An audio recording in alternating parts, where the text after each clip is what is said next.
आपका 13 चैप्टर था वो पूरा हो गया था ना। इसके पश्चात मैंने आप लोगों को कुछ 14 चैप्टर है जो आपका, इसके सूत्र भी बताए थे।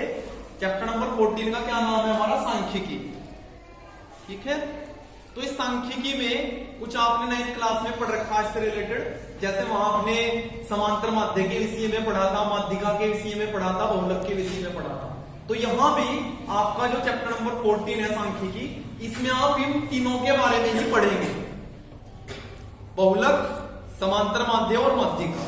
ठीक है, तो इसमें आपको कुछ क्वेश्चन जो थे वो 9th के लेवल के थे, वो तो आपने पढ़े रखे। जैसे सिंपल समांतर माध्य फाइंड करते हैं, कुछ संख्याएं दे के रखेगा तो उन सबको जोड़ दीजिएगा और जितनी में उससे भाग कर दीजिएगा तो वो समांतर माध्य निकल जाता है। वो तो आसान मेथड है, 9th में आपको बढ़िया तरीके से पढ़ा रखा, कोई दिक्कत वाली बात नहीं है।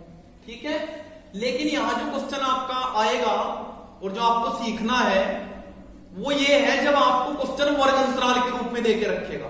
वर्ग अंतराल मैंने बताया था ना 9th क्लास में आपको, जो आपके आंकड़े होते हैं वो 2 प्रकार के होते हैं, सतत और असतत। सतत यानी कि जो लगातार होते हैं और असतत यानी कि जो लगातार नहीं होते हैं, कंटिन्यूअस और नॉन कंटिन्यूअस। ठीक है, तो आपके पढ़े हुए हैं। तो यहां जब आपको क्वेश्चन कंटिन्यूअस रूप में देगा, सतत अंतराल के रूप में देगा, तो आपको कैसे करना है? तो यहां जो आपकी एक्सरसाइज 14.1 है, इसमें आपको क्या करना है? समांतर माध्य फाइंड करना। 14.1 में सब में समांतर माध्य फाइंड करना है, यानी कि मीन फाइंड करना है। Mean, MEAN। लेकिन यहां मीन को फाइंड करने की आपके पास 3 विधियां हैं और परीक्षा में भी तीनों विधियों में से कोई सी विधियां आपकी आ सकती है। इसलिए एक एक विधि करके मैं आपको पढ़ाता चलूंगा। 3 विधियों के नाम बताता हूं। पहले 3 विधियां क्या है आपकी? समांतर माध्य निकालने की पहली विधि है आपकी प्रत्यक्ष विधि, और दूसरी विधि है आपकी कल्पित माध्य विधि, और तीसरी विधि है आपकी पग विचलन विधि। तो परीक्षा में कभी कभार स्पेशल दे देता है कि भाई इस विधि से इसका समांतर माध्य ज्ञात कीजिए, तो आपको फिर उसके आधार पर ज्ञात करना है। अगर कोई बाउंडेशन नहीं देगा तो फिर कोई सी भी विधि से आप ज्ञात कर सकते हैं। तो यहां पहला क्वेश्चन आज हम पढ़ते हैं प्रत्यक्ष विधि से। ध्यान से समझने का बड़ा आसान मैटर है, सारे के सारे क्वेश्चन फिर इसी आधार पर होंगे आपके। तो प्रत्यक्ष विधि में पढ़ते हैं आज पहला क्वेश्चन, जिसको आप अंग्रेजी में डायरेक्ट मेथड भी कहते हैं। डायरेक्ट मेथड, प्रत्यक्ष विधि। तो इसमें पहला क्वेश्चन आपको दे रखा कि एक मोहल्ला लिया आपने, अपने एक गांव लिया, उसमें जो घर हैं, जितने भी परिवार हैं, उसमें पौधे लगे हुए हैं। उसमें क्या लगा रखे? पौधे। जैसे आपके घरों में पौधे लगे हुए हैं, नीम का पेड़ खड़ा हुआ है, तुम का पेड़ खड़ा हुआ है ना, फूल वगैरह के पेड़ लगा लेते हैं, तो वहां पौधे खड़े हुए हैं। तो उस गांव में उन्होंने जांचा, चारों तरफ देखा, तो उन्होंने वहां से क्या फाइंड करा कि भाई एक आंकड़ा प्राप्त कर लिया, और उस आंकड़े में उन्होंने क्या देखा? पौधों की संख्या को अलग कर दिया और घरों की संख्या को अलग कर दिया। पहला आपका जो अंतराल दिया, सतत अंतराल, वो 0 से 2 है। 0 से 2 का मतलब 0 से लेकर 2 पौधे जो थे वो कितने घरों में थे? 1। 0 से 2 का मतलब क्या है? 0 और 2 के बीच में, 0 और 2 के बीच में क्या आएगा? 1। तो एक पौधा कितने घरों में था? 1। बात समझ में आ गई? अब यहां 2 से 4 के बीच, 2 और 4 के बीच में कौन आएगा? 3। तो 3 पौधे कितने घरों में थे? 2। तो ऐसे इसने दे रखा है। यह आपका सतत वर्ग अंतराल है, यह आपका 9th क्लास में बढ़िया तरीके से पढ़ा हुआ। ठीक है, यहां घरों की संख्या है। तो यहां जो संख्या होती है किसी भी चीज की, इसको बोला जाता है बारंबारता। पहले से आपका पढ़ा हुआ है, यानी कि फ्रीक्वेंसी, और इसको हम FI से प्रेजेंट कर देते हैं।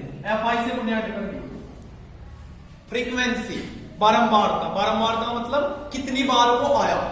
जैसे यहां 0 से 2 के बीच की बारंबारता 1, अर्थात एक पौधा है। यहां कितने हैं? 2। तो यानी कि यहां 2 पौधे लगे, इसकी बारंबारता 2। बात समझ में आ रही है?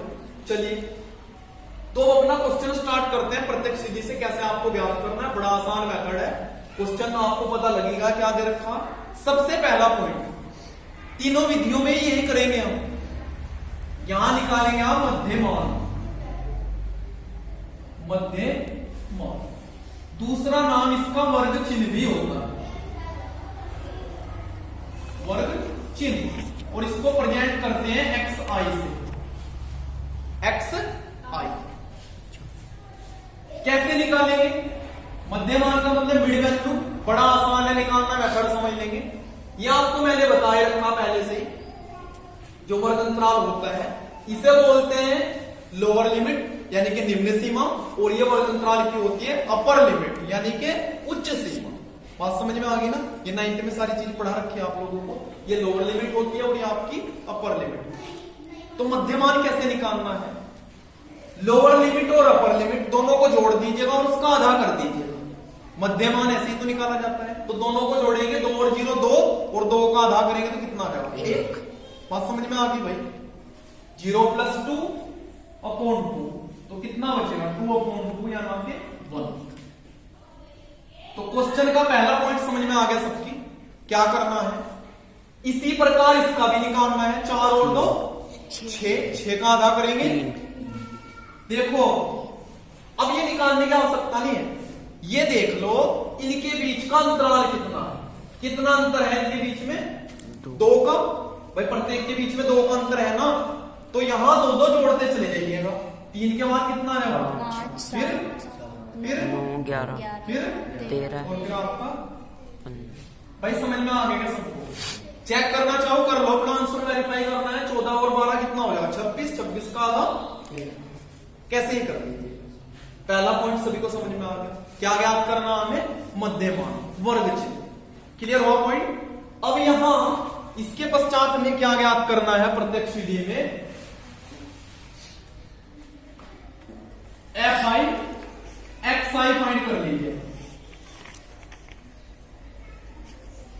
ये आई हम इसलिए लेके चलते हैं, इसका मैटर आप पढ़ेंगे 11th क्लास में जाकर के। हमारे 3 अक्ष होते हैं, एक्स वाई जेड। तो ये मैटर हम सारा का सारा फिलहाल एक्स अक्ष पे फाइंड करते हैं। यहां जो फाइंड करते हैं वैल्यू आपका जैसे मीन हो गया, मोड हो गया, या मीडियन हो गया, माध्यिका बहुलक, ठीक है, और समांतर माध्य वगैरह। तो इसे एक्स अक्ष पे फाइंड करते हैं, और एक्स अक्ष के लिए जो हम लेके चलते हैं वो आई होता है, यहाँ आपका जे होता है, यहाँ आपका के होता है, ये आपके वेक्टर होते हैं। पढ़ेंगे आगे जाके, डिटेल है इसकी, फिजिक्स में है आपके पास, मैथमेटिक्स में भी है। अगर ये बताना शुरू करा तो फिर लंबा हो जाएगा, फिर पता लगा तुम क्वेश्चन ही भूल के क्या कर रहे थे। चलिए खैर कम टू द पॉइंट, यहां तक समझ में आ गया सबको। तो एफ आई एक्स आई का मतलब क्या है? जो बारंबारताएं हैं इनकी एक्स आई जो आपने फाइंड करा वर्ग चिन्ह, इसमें गुणा करना शुरू कर दीजिए। तो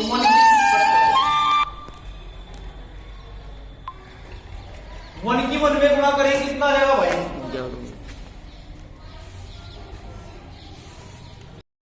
तो अब आपको क्या करना है? F I x I find करना है, यानी कि जो फ्रीक्वेंसी है हमारी बारंबारता है इसमें गुणा करनी है जो आपने वर्ग चिन्ह फाइंड करा है।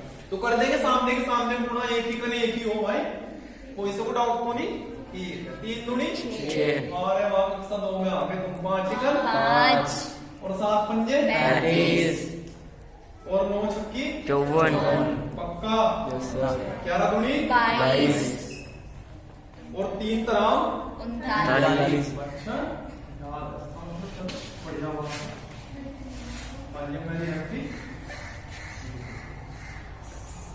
अब आपको क्या करना है? यहां फाइंड कर लेना है sigma F I x I. Sigma का क्या अर्थ है भाई? अभी बताता हूं। यहां आपको फाइंड करना है सिग्मा एफ। सिग्मा का मतलब होता है योगफल। सिग्मा का क्या अर्थ होता है? योगफल। अंग्रेजी में बोलते हैं इसको समेशन। क्या बोलते हैं? समेशन। तो इसका मतलब योगफल। जो F I x I find करना है इनको जोड़ लीजिएगा, जोड़ देंगे। 6 और 1 7, और 5 12, और 5 17, 4 21, 2 23, और 9 32, 32 का 2, मेरे ख्याल से 162 आएगा। 3 और 5 8, 8 और 2 10, 10 और 3 13, और 3 हासिल लगे थे, कितना आ गया? आगे 162। चलिए इनको जोड़ लीजिएगा। ये तो इसने शुरू में दे रखा हुआ कितने घरों पे प्रयोग करा था? 20 था ना, ठीक। तो ये कितना आ गया? 20। सबको पता लग गया भाई? सिग्मा एफ आई एक्स आई आपका 162 आ गया। और जो आपका सिग्मा एफ आई है वो कितना आ गया 20। कोई दिक्कत? तो हमें इसका समांतर माध्य फाइंड करना था, बस आंसर आ गया। आपको यहाँ नीचे हल करना, कभी तुम भी कॉपी में ऐसे जगह छोड़ दो, वैसे तो इतनी कॉपी तुम्हें मिलेगी नहीं, मैं इधर हल करके दिखा रहा हूं इसको। तो यहां आपको निकालना है क्या समांतर माध्य।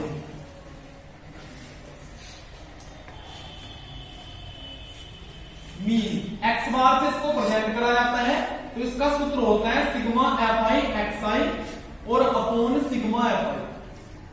अगर प्रत्यक्ष विधि से निकालना है तो सीधा सिग्मा एफ आई एक्स आई और अपॉन सिग्मा एफ आई, इसकी वैल्यू रख दीजिएगा। तो एक्स बार बराबर आ जाएगा आपका सिग्मा एफ आई एक्स आई की वैल्यू 162 और इसकी वैल्यू कितनी आई 20। पहले से 2 से काट दीजिएगा, 2 थे और 2 एकम और 2 से काटेंगे 10, यहाँ के एक्स बार बराबर आ गया 81/10 और जब 10 से डिवाइड करेंगे तो इसका आपको बताइए 8.1, दैट इज उत्तर। आगे क्या बात समझ में? कोई प्रॉब्लम? तो है आसान काम भाई। तो मैंने इसलिए आप लोगों को पहले ही कहा था, जो पूरा मैथमेटिक्स है आपका chapter number 14 is very easy chapter, बहुत आसान है, क्योंकि इसमें सारे के सारे क्वेश्चन एक ही मेथड पे करते हैं। ठीक है, वैसे तो खैर इंसान के आगे क्या चीज भारी है, सारा का सारा काम यहाँ आसान हो, और तुम्हारे आगे तो वैसे भी सारे के सारे तकड़े तकड़े हो तुम, है ना। चलिए खैर समझ में आ गया सबकी। तो आपको आज क्या करना है, एक विधि पढ़ाई गई, एक विधि पे ही सारे के सारे क्वेश्चन अटेम्प्ट करने हैं, सारे के सारे ऐसे ही होंगे। ठीक है, तो ये क्वेश्चन आज आप करके लाओ, समस्या आएगी तो कल ले ली जाएगी, और फिर आपको जो अगली विधि है वो फिर कल पढ़ाई जाएगी। तो इस विधि पर आधारित फिर क्वेश्चन है, कर लीजिएगा। तो अब आपको क्या करना है, F I x I find करना है, यानी कि जो फ्रीक्वेंसी है हमारी बारंबारता है इसमें गुणा करनी है, जो आपने वर्ग चिन्ह फाइंड करा। तो कर देंगे सामने के सामने गुणा, एक ही करें एक ही हो भाई, कोई से को डाउट तो नहीं। 3 दूनी 6 और वापस 2 में आ गए तुम, 5 एकम 5 और 7 पंजे 32 और 9 छक्की 54 पक्का 11 दूनी 22 और 3 तराम 39। अच्छा बढ़िया बात।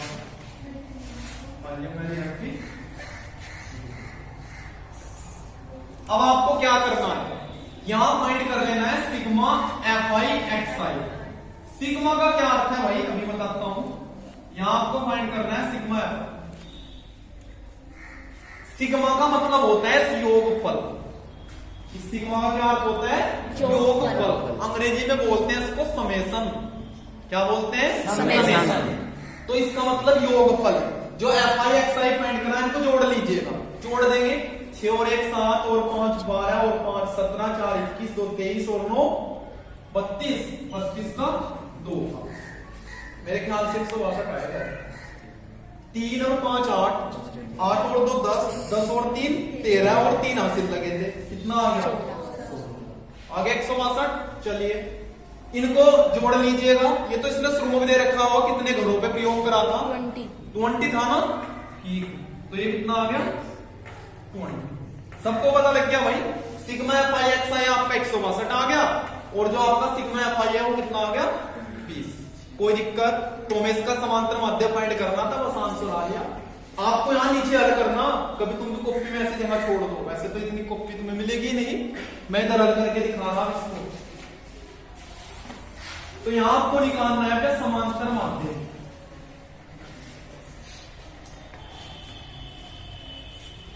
मीन एक्स बार से इसको प्रेजेंट करा जाता है, तो इसका सूत्र होता है सिग्मा एफ आई एक्स आई और अपॉन सिग्मा एफ आई। अगर प्रत्यक्ष विधि से निकालना है तो सीधा सिग्मा एफ आई एक्स आई और अपॉन सिग्मा एफ आई, इसकी वैल्यू रख दीजिएगा। तो एक्स बार बराबर आ जाएगा आपका सिग्मा एफ आई एक्स आई की वैल्यू 162 और इसकी वैल्यू कितनी आई 20। पहले से 2 से काट दीजिएगा, 2 थे और 2 एकम और 2 से काटेंगे 10, यहाँ के एक्स बार बराबर आ गया 81/10 और जब 10 से डिवाइड करेंगे तो इसका आपको बताइए 8.1, दैट इज उत्तर।